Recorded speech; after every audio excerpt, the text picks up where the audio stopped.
He threw us right into the fire. Shedeur Sanders makes feelings known on Deion Sanders cultivating dog mentality in him.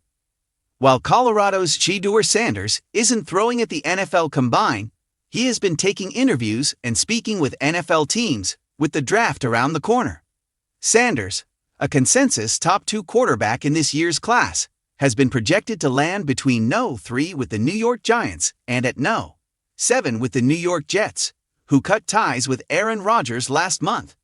Sanders has had multiple opportunities to wow scouts, but at the Combine, the Colorado QB made a statement with his mindset ahead of the draft. In an interview with Pro Football Talk in Indianapolis, Sanders once again shone the spotlight on what makes him unique and the role his father Deion Sanders played in cultivating his mentality. "My dad had us grow up privileged a little bit, all up until one point. Then he moved us to the inner city. That's what got us that dog mentality.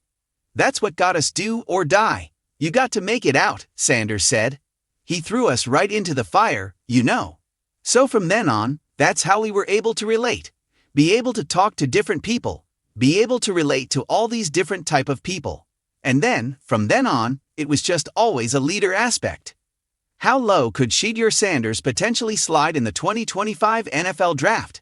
ESPN analyst Mel Kiper Jr.'s pre-combine mock draft raised more than a few eyebrows after he projected that Sanders would slide past the Cleveland Browns, number 2, New York Giants, number 3, and the Las Vegas Raiders, number 6, to land with the New York Jets as Aaron Rodgers' successor.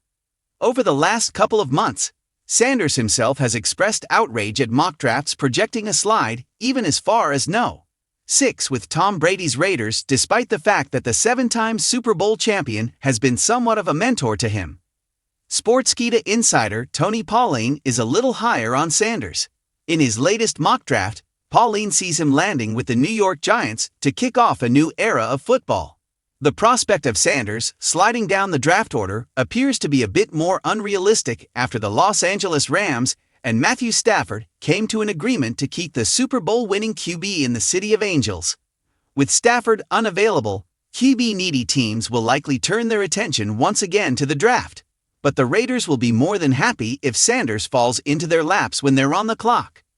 Sanders ended the 2024 college football season with 4,134 passing yards and 37 touchdowns in what was a career year for the young signal caller.